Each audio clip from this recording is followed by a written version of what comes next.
दोस्तों आज का वीडियो बहुत ही खास रहने वाला है, इसीलिए इस वीडियो को एंड तक जरूर देखिएगा। आज मैं आपके साथ ऐसा प्रभावी और आजमाया हुआ एक फॉर्मूला, एक नुस्खा शेयर करने वाली हूँ जो शरीर के अंदर जमी उन समस्याओं के ऊपर सीधा असर करता है जिनके कारण नसों में ब्लॉकेज आ जाती है, ब्लड का फ्लो कमजोर हो जाता है, धीमा हो जाता है। अगर आपको भी पैरों के तलवों के अंदर जलन महसूस होती है और आपकी उम्र 50 के लमसम आ चुकी है तो ये सावधानियां और ये नुस्खा आपको जरूर करना होगा। अगर आपको भी पैरों के तलवों में जलन महसूस होती है, हाथ पैरों में बर्निंग सेंसेशन रहती है, पैरों में सूजन रहती है, थकावट या अकड़न बनी रहती है या फिर ब्लड सर्कुलेशन सही ढंग से काम नहीं कर रहा, तो ये उपाय आपके लिए काफी मददगार साबित हो सकता है। खास बात यह है कि ये तरीका सिर से लेकर पैर तक शरीर में रक्त प्रवाह को बेहतर बनाने में सहायता करता है और धीरे धीरे बंद या सुस्त पड़ी नसों को सक्रिय करने का काम करता है।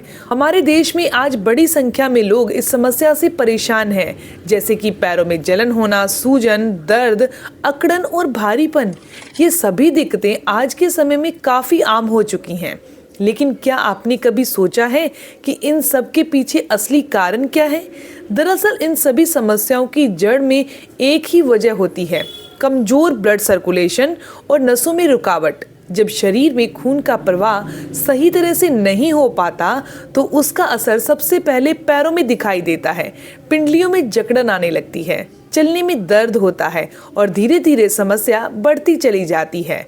आज जो उपाय मैं आपको बताने वाली हूँ वे पूरे शरीर में सिर से लेकर पैर तक रक्त संचार को बेहतर बनाने में मदद करता है। ये धीरे धीरे नसों की जकड़न को कम करता है, पैरों की सूजन और जलन को घटाता है और पिंडलियों में होने वाले दर्द व अकड़न में भी राहत देता है। इतना ही नहीं, ये उपाय शरीर में बढ़े हुए वात दोष को संतुलित करने में मदद करता है।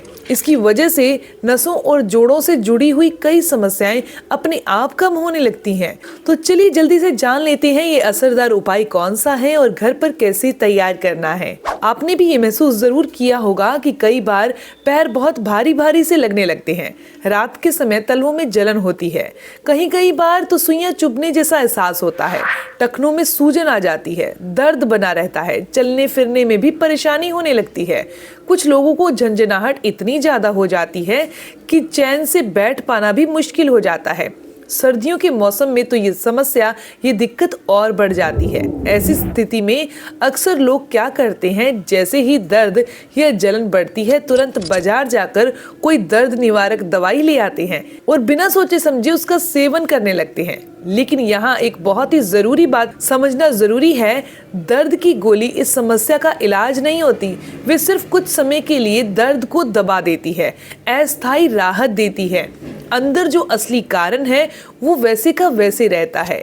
यही वजह है कि कुछ समय के बाद वही जलन, वही सूजन और वही दर्द फिर से लौट आता है, क्योंकि इन सभी समस्याओं की असली वजह होती है कमजोर ब्लड सर्कुलेशन, जिस पर दर्द की दवा का खास असर नहीं पड़ता। आयुर्वेद की भाषा में इसे वात दोष का बढ़ना कहा गया है। आधुनिक विज्ञान इसे पुअर ब्लड सर्कुलेशन कहता है। नाम चाहे कुछ भी हो, सच्चाई ये है कि सिर्फ नाम जान लेने से समस्या ठीक नहीं होती।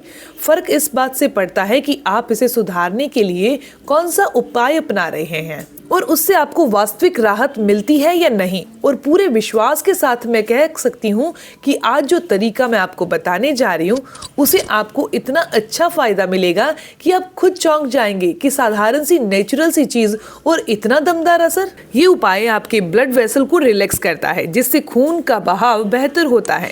पैरों में होने वाले क्रैम्प्स, अकड़न और खिंचाव में साफ कमी आने लगती है। ठंड की वजह से जो पैरों में सुनपन पड़ जाता है, उनमें होने वाली सूजन और दर्द भी धीरे धीरे कम होने लगता है। बहुत से लोगों ने ये भी बताया है कि पूरे दिन की थकान के बाद जब वे घर आते हैं तो इस प्रक्रिया को अपनाने से उनकी पूरी बॉडी की थकावट तक उतर जाती है। इसके अलावा जिन लोगों को पैरों से बदबू आने की समस्या रहती है, उन्हें भी इससे काफी राहत मिलती है। धीरे धीरे बदबू कम होने लगती है, इन्फेक्शन का खतरा भी घट जाता है। जिनकी एड़ियां फट बढ़ रही हैं वे भी नरम और मुलायम होने लगती हैं। यानी ये उपाय सिर्फ राहत ही नहीं देता बल्कि पैरों की ओवरऑल हेल्थ को बेहतर करता है। आयुर्वेद के अनुसार पैर हमारे शरीर का वात केंद्र माने जाते हैं। अब बात करते हैं इस उपाय को करने की। इसमें आपको केवल 3 चीजों की जरूरत होती है, गर्म पानी, दूसरा है कपूर और तीसरा है नींबू। यहाँ एक बात का खास ध्यान रखिएगा कि आपको ओरिजिनल कपूर लेकर आनी है, बहुत हार्ड जो हाथ से पिसे ही नहीं, ऐसी कपूर का इस्तेमाल आपने नहीं करना। इसे बनाने के लिए सबसे पहले आपने 3 से 4 लीटर गुनगुना पानी ले लेना है। पानी इतना गर्म हो कि आप आराम से उसे सह सकें, न बहुत ज्यादा गर्म ना बहुत ज्यादा ठंडा, बस इतना कि पैरों को डालते ही हल्की सिकाई महसूस हो। इस पानी को एक टब में रख लीजिए। उसमें आपने कपूर के 2 से 3 टुकड़े पीसकर पाउडर बनाकर डाल देने हैं। फिर इसके अंदर 1 नींबू निचोड़ दीजिए। आपने कपूर की मात्रा बहुत ज्यादा नहीं डालनी, नहीं तो इससे जलन भी पैरों में महसूस हो सकती है। अब आपने दोनों पैरों को इस पानी में डालना है। आराम से बैठ जाएं, 10 से 15 मिनट तक पूरी तरह रिलैक्स करें। इस दौरान मोबाइल या अन्य किसी चीज से दूर रहें, पैरों को सुकून मिलने दें।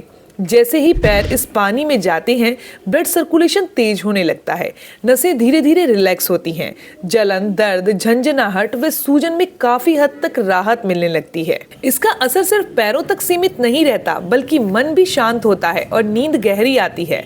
इस उपाय को रोज रात को सोने से पहले करना सबसे अच्छा होता है। अगर आप इसे अपनी समस्या के अनुसार और ज्यादा असरदार बनाना चाहते हैं तो कुछ विकल्प भी इससे जोड़ सकते हैं, जैसे साइटिका, नर्व पेन या घुटनों में दर्द में आप 1 टेबलस्पून एप्सम सॉल्ट, सेंधा नमक या अजवाइन उबाल कर भी इस पानी में डाल सकते हैं। हालांकि ये सब चीजें ऑप्शनल हैं। आप साधारण सा उन 3 चीजों का यानी कि कपूर, नींबू और पानी का इस्तेमाल करके भी अच्छा फायदा ले सकते हैं। इस थेरेपी को आपने लगातार 10 से 15 दिन तक करें। ज्यादातर लोगों में ये समस्या 10 से 15 दिनों में काफी हद तक ठीक हो जाती है। इसके बाद जरूरत पड़े तो आप 1 दिन छोड़कर 1 दिन इसका इस्तेमाल कर सकते हैं। रात को इसे करने के बाद 2 से 3 मिनट के बाद हल्के गुनगुने तेल से, तिल का तेल हो या सरसों के तेल से पैरों के तलवों पर मसाज कीजिए। ये उपाय साइटिका, थके हुए पैर, ठंड से होने वाली अकड़न और पुअर ब्लड सर्कुलेशन में बहुत फायदा देता है। आप इस वीडियो को अपने माता पिता के साथ, बुजुर्गों के साथ जरूर शेयर करिएगा ताकि उनके भी पैरों के अंदर झंझनाहट होने की समस्या, दर्द होने की समस्या दूर हो सके।